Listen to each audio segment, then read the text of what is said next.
আরজিকর কাণ্ডে সিবিআই এর হাতে নাকি এসেছে মোড় ঘুরিয়ে দেওয়া তথ্য। হাসপাতালের ওটিতে নাকি চলতো দেদার খানাপিনা, রীতিমতো পার্টির ব্যবস্থা করা হতো। এই পার্টিতে নাকি ডেকে পাঠানো হতো তরুণী ইন্টার্ন ডাক্তার বা পোস্ট গ্রাজুয়েট ট্রেনিদের। অভিযোগ, এই মৎসবের আসর আরজিকরের ওটিতে বসাতেন প্রাক্তন অধ্যক্ষ ডাক্তার সন্দীপ ঘোষ।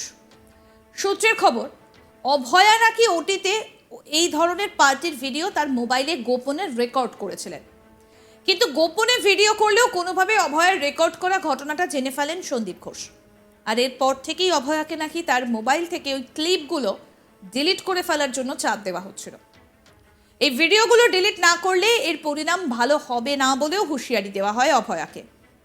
কিন্তু ডাক্তার সন্দীপ ঘোষের কোনো হুমকির কাছেই নাকি মাথা নত করেননি অভয়া। এই বিষয়ে আমাদের প্রতিনিধি সুজয় কি প্রতিবেদন তুলে ধরেছেন, আসুন শোনাই আপনারা।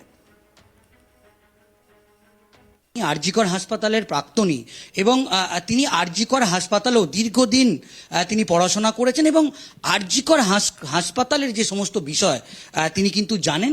সমস্ত বিষয় সম্পর্কে আমরা স্যারের সঙ্গে কথা বলবো। স্যার, প্রথমেই যে বিষয়টা জানতে চাইব, এই যে ওটির ভেতরে যে ইতিমধ্যেই যেটা খবর একটা সামনে এসেছে যে একেবারে ওটির মধ্যে মৎস্য চলতো এবং ওটির মধ্যে এরকম নাচ গান, এরকম একটা উৎসবও নাকি করা হয়েছে এবং সেই ভিডিও নাকি অভয়া তুলেছিল বলে জানা যাচ্ছে।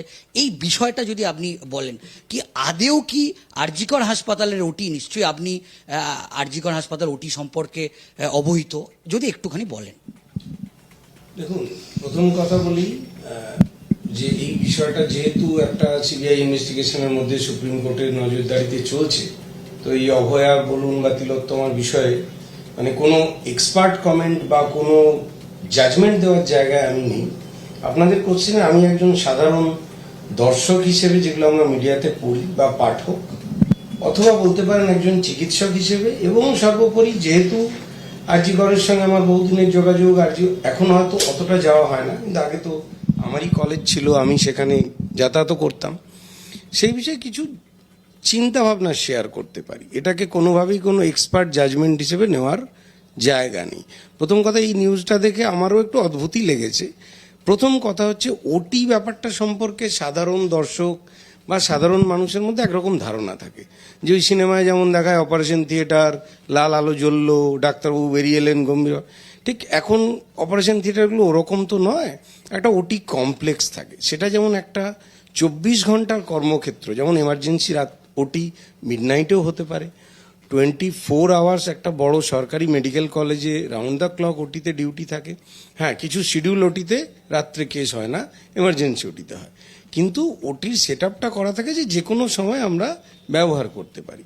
ফলে সেখানে একটা অপারেশন করার প্রপার জায়গা, ডাক্তারবাবুদের বসা রেস্ট নেওয়ার জায়গা, কোনো ওটিতে একটু সাইডে কোনো মানে কি বলবো, স্টোরেজ রুম থাকে, স্টেরিলাইজেশনের রুম থাকে, সর্বোপরি হাঁটা চলার জায়গা থাকে, বা বর্জ্য পদার্থ যেগুলো ওটিতে বেরোয়, যেগুলো খারাপ জিনিস, ব্লাড এটসেট্রা, সেগুলো রাখার একটা ডিসপোজ করার জায়গা থাকে। তো একটা বড় জায়গা।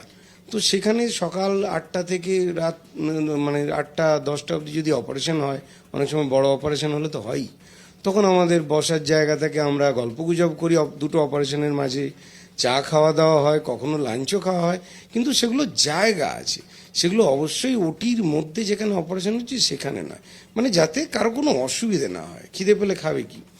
তো এই রকম ক্ষেত্রে হতেই পারে কেউ একদিন কারো বার্থডে সেলিব্রেট করলো, একটা কেক কাটলো, একটা বিরিয়ানি আনলো, সে তো সব জায়গাতেই হয়, এবং সেইগুলোর আমি বলছি বলে না, আপনারা ডাক্তারবাবুদের যাদের বন্ধু বান্ধব আছে তাদের ফেসবুক প্রোফাইলে স্ক্রল করুন, অনেক সময়ই ছবি থাকে। কিন্তু হ্যাঁ, সেগুলোর একটা লিমিট আছে। অবভিয়াসলি আমি ডিউটির মধ্যে কেউ ওখানে অ্যালকোহল নিয়ে পার্টি করে না, নাচ গান করে না। আর ওটির মধ্যে এখন অনেক ওটিতেই মিউজিক সিস্টেমও থাকে। সেটার কারণ এই যে মিউজিক থেরাপি বলে একটা কথা আছে, যে অপারেশনের সময় পেশেন্টের একটা ভয় থাকে, ডাক্তারবাবুদেরও একটা উত্তেজনা থাকে, তো সেই পুরো পরিবেশটা হালকা করার জন্য অনেক সময় লাইট মিউজিক বাজানো হয়। এবার সেই মিউজিকটা কেউ কারো পছন্দ মতো সিলেক্ট করতেই পারে, সেটাকে একটু লাউড বাড়িয়েও দিতে পারে। দ্যাট ডাজেন্ট মিন সেখানে মোচ্ছব হচ্ছে। মোচ্ছব কথাটা তো খুব ভেগ। মোচ্ছব কোথায়? মোচ্ছব যদি ধরি, ধর্মীয় মোচ্ছব একরকম, মদের মোৎসব একরকম, পলিটিক্যাল মোৎসব একরকম।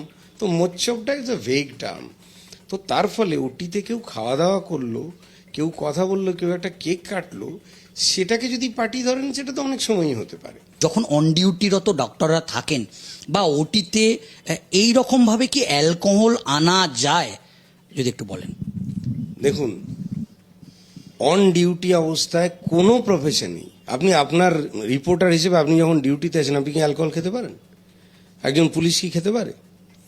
যারা আমলা, ডব্লিউবিসিএস, আইএসরা কাজ করছে তারা কি অ্যালকোহল খেতে পারে? ফলে অ্যালকোহল কোনো কাজের ক্ষেত্রেই ডিউটিরত অবস্থায় খাওয়া যায় না, ডাক্তারি বলে নয়। ফলে এটা তো বেআইনি, প্রশ্ন সেখানে নয়। এবার কেউ যদি পকেটে করে অ্যালকোহল নিয়ে যায়, কে চেক করবে? এবারে দুর্নীতিগ্রস্ত তো সবাই আছে, সব জায়গাতে কি সবাই ঘুষখোর নয় বলি, আবার ঘুষখোরও তো আছে। তো ফলে আদর্শবান, দুর্নীতিগ্রস্ত সব পেশাতেই আছে। কিন্তু আমি আমার মানে এই এতদিনের কর্মজীবনে যেটুকু অভিজ্ঞতা, তাতে অপারেশন থিয়েটারে অন ডিউটি অবস্থায় অ্যালকোহল খাচ্ছে বলে আমি দেখিনি, ওটিতে তো হয়ই না। এবার প্রশ্ন হচ্ছে, যেটা করতে চাইছিলাম, যে অ্যালকোহলিক পার্টি যদি কেউ করে, দেখুন একটা অপারেশন থিয়েটারে বহু লোক থাকে, সবাই একমতের বিশ্বাসী নাও হতে পারে।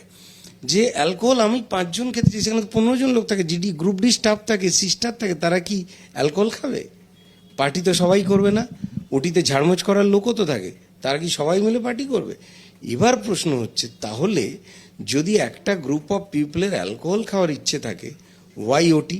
সে ওটি জায়গাটাকে কেন সিলেক্ট করবে যেখানে ধরা পড়ার চান্স সবচেয়ে বেশি? একটা স্ট্রিক্ট প্রোটোকলে চলা জায়গা, সেখানে সে সিলেক্ট করবে কেন? তারা যদি সন্দীপ ঘোষ এবং তার সাঙ্গপাঙ্গরা যেভাবে হসপিটালে মানে কি বলবো কায়েম করেছিল ব্যবস্থা, তাতে তো তারা যে কোনো জায়গায় সিলেক্ট করতে পারে যেখানে ধরা পড়ার চান্স নেই। হোস্টেলের রুম থাকতে পারে, গেস্ট হাউসের রুম থাকতে পারে, কোনো ভ্যাকেন্ট রুম যেখানে কেউ যায় না সেখানে করতে পারে। সে ওটি সিলেক্ট করবে কেন? এখানে তো বড় খটকা। আমি যদি করতেই চাই তাহলে ওটিতে করবো কেন? তাই না? সেখানে তো ধরা পড়ার চান্স সবচেয়ে বেশি।